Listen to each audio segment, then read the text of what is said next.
À la fin de cette édition, nous découvrirons la Malle au costume, un lieu unique situé en Dordogne, né de la passion d'une femme pour la couture et les déguisements. Nous irons à Lyon à l'occasion de la Fête des Lumières, un rendez-vous incontournable pour les visiteurs mais également pour les professionnels du tourisme.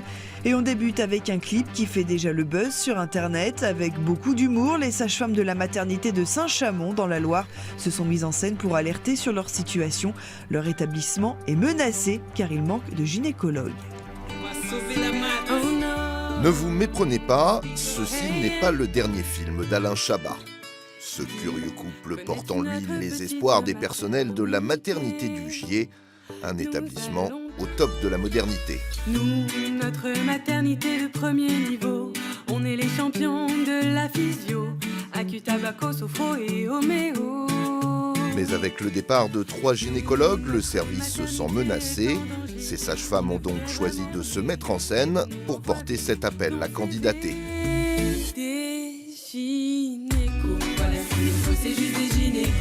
Des paroles qui résonnent dans tout l'hôpital et un clip déjà vu des milliers de fois.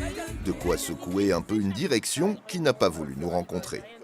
Ils ont mis les moyens en route pour recruter. Voilà. Après, est-ce que ça fonctionne? Apparemment pas très bien. Donc nous, on a mis notre solution derrière, quoi. Un peu plus médiatique. Et le clip met en lumière une problématique qui tente à se généraliser. C'était un petit peu la dernière carte qu'on avait à jouer. On a contacté beaucoup de gynécos. Voilà, on a du mal à recruter en ce moment, c'est national. Donc on avait vraiment décidé de montrer nos atouts dans une bonne ambiance. À défaut de doper les envois de CV, ces sages-femmes ont pour l'heure donné naissance à un nouveau genre musical, la complainte obstétrique, plébiscitée par les internautes et les jeunes parents. C'était bien réalisé, des bonnes interprètes de... Je sais qu'ils demandent des gynécos, mais non, je connais pas les paroles. Allez, un petit effort, les paroles sont faciles.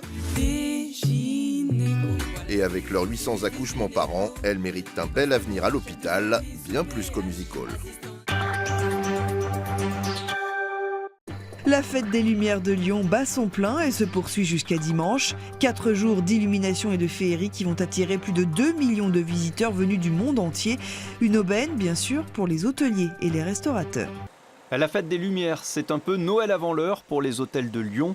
Les taux d'occupation sont proches de 100%, sauf le dimanche. L'événement repasse à 4 jours au lieu de 3, mais cette soirée supplémentaire n'a pas vraiment d'impact sur l'activité hôtelière. C'est surtout intéressant, surtout pour les week-ends, parce qu'on remplit beaucoup les établissements lyonnais, mais surtout avec un prix moyen un peu supérieur à la moyenne. Par exemple ? C'est-à-dire qu'en moyenne, moi par exemple, je peux être à 90, 100 € en moyenne sur un week-end traditionnel. Je vais monter à 140, 150 sur ce week-end des Fêtes des Lumières. Des prix en hausse donc, ce n'est pas une surprise, mais ce n'est plus la flambée d'avant 2015, l'année où la fête avait été annulée en raison du risque terroriste. Parmi les explications, le contexte économique, mais aussi la concurrence accrue des plateformes numériques. Aujourd'hui, on y trouve presque autant de chambres que dans les hôtels lyonnais. Lors de la dernière Fête des Lumières, Airbnb revendique à lui seul 11 000 voyageurs hébergés à Lyon. Autre grand gagnant, les restaurateurs. Sur la presqu'île lyonnaise, épicentre de la fête, beaucoup se payent même le luxe de refuser les réservations à partir de demain. Et on annonce la couleur. C'est devenu important en termes de chiffres? Très important. Très important. C'est ce qui me permet aussi de pouvoir, fermer tranquillement en fin d'année, prendre une petite semaine avec les gars, tranquillement. Des centaines de milliers de visiteurs attendus, autant de consommateurs. Ils consomment tout type de choses parce qu'ils n'arrivent pas que pour la fête, évidemment. Certains arrivent la veille, l'avant-veille, donc ils consomment de l'hôtellerie, de la restauration, évidemment. Ils vont dans nos bouchons, dans tous nos restaurants lyonnais, ils consomment du shopping. Preuve aussi que l'événement ne rayonne pas qu'en création artistique. Pour certains professionnels, les retombées de la fête représentent 10% du chiffre d'affaires annuel. Tout autre chose maintenant avec cette inquiétude dans la petite commune de Talmont-sur-Gironde en Charente-Maritime, connue pour ses belles falaises, des falaises très fragiles que les autorités souhaitent protéger de l'érosion, mais le coût des travaux est très important. Le village de Talmont réussira-t-il à sauver ses falaises ? 1 200 000 € seront nécessaires, bien trop cher pour la petite commune d'une centaine d'habitants. Les bonnes nouvelles, la région, d'abord réticente, devrait finalement entrer dans la danse. Le discours de la région aujourd'hui, le site patrimonial de Talmont doit être préservé. On doit effectivement tout faire pour le sauvegarder. Leur souhait à eux, c'est bien sûr d'intervenir efficacement et le plus rapidement possible. En première ligne, l'ancienne maison des douanes. La plus haute habitation de Talmont pourrait bien disparaître dans les décennies qui viennent, car quelques mètres en dessous, la mer ne cesse de gagner du terrain. On la voit, la protection qui ceinture notre commune est malheureusement en train de s'effondrer. Cette érosion est permanente à cause bien sûr du calcaire fossilisé qui est fragile aujourd'hui. Pour y remédier, la mairie envisage un enrochement naturel à l'aide de blocs calcaires, histoire de freiner la force des vagues. L'intercommunalité, le département et désormais peut-être la région. Le financement du projet prend forme. Début espéré des travaux en 2018. À Audry en Dordogne se niche une véritable caverne d'Ali Baba, la Malle au costume, un bâtiment unique qui recèle des milliers d'habits et d'accessoires créés par une costumière passionnée.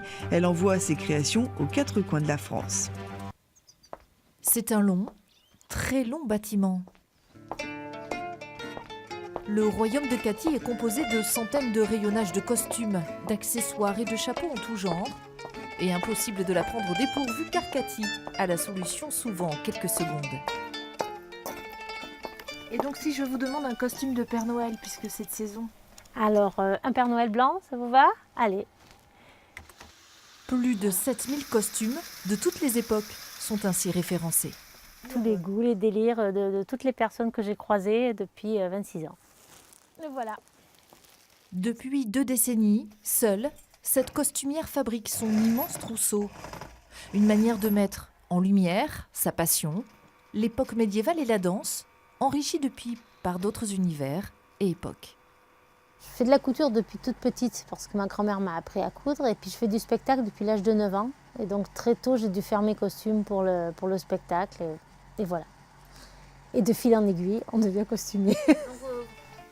Voilà, vous allez voir, je pense que ça va être entre 40 et 100 € selon les modèles. Mon plaisir, c'est quand les gens ont des étoiles dans les yeux et qu'ils sont transformés, ils ont un costume, peu importe quel costume. Via son site internet ou grâce aux bouche à oreille, Cathy habille particuliers, privés, comédiens et festivaliers. Des envois de colis partout en France qui ne l'empêchent pas chaque année de briller au Carnaval de Venise grâce à ses costumes et chapeaux réalisés sur mesure.